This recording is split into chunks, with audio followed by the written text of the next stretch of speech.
Now, company directors and shareholder groups are at war with Australia's $4 trillion superannuation industry over corporate diversity guidelines. The 19 members of the ASX Corporate Governance Council were asked last week to vote on a new set of corporate governance principles, which could have resulted in company directors needing to disclose their sexual orientation and even their religious beliefs.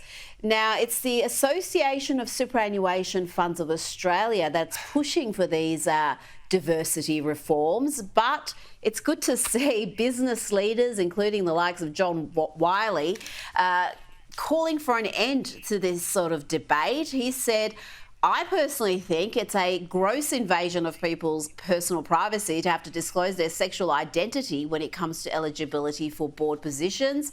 And Mr. Wiley also told The Australian, what is the relevance to corporate performance and the suitability of sitting on a board? Very good question there. Prue, the ASX Council is now set to drop its push for these diversity reforms for the time being anyway. There's no consensus even amongst those council members. But isn't it good to finally have some corporates taking a stand against this sort of insanity? Well, they've been so limp and weak up till now, you know, following this whole energy debacle and you know, so scared that they're going to be whipped by the government if they don't support them, even though it's against their principles. In this case, I suppose they feel empowered because Trump's rubbish DEI, and we're seeing also examples with, you know, with Woolworths, what happened to them when they went woke, Bud Light, Disney. All these, you know, profits that are going down the toilet and the branding impacts that it's having.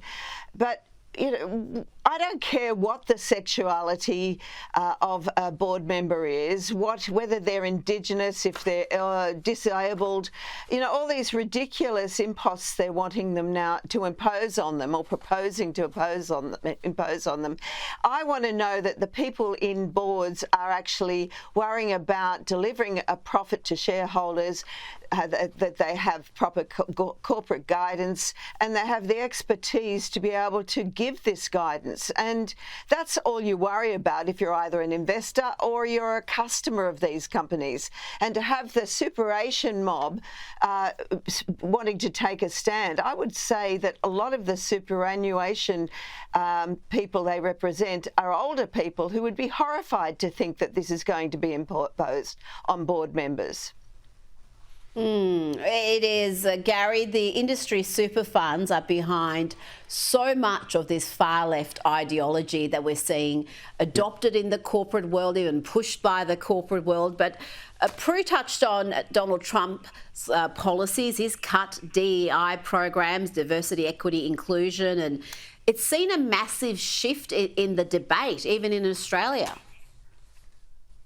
Yeah, absolutely, and thank heavens for Donald J. Trump. But, you know, DEI is an anagram of DIE, which is what's happening to a lot of companies who are hell-bent on box ticking. And you know, these industry super funds, they've completely beggared up the power-generating investment regime in Australia. They're the ones that are behind the wind farms. Yes. They're the ones that are behind, and I shouldn't call them wind farms because they're industrial installations, the wind turbines and the solar panels. These are the people who are driving your electricity prices up. Your superannuation funds, the industry funds, are helping to drive up the price of electricity. They load them up with lefties and they expect the world to conform. Look, I think you just need competence. I'm a company director. I sit on a couple of different organisations, and what we hire is competence. If you keep putting people into boxes, Rita, that you have to tick and say, oh, I've got one of them, I've got one of those things, we're not building Noah's Ark. I mean, heavens above, look at me.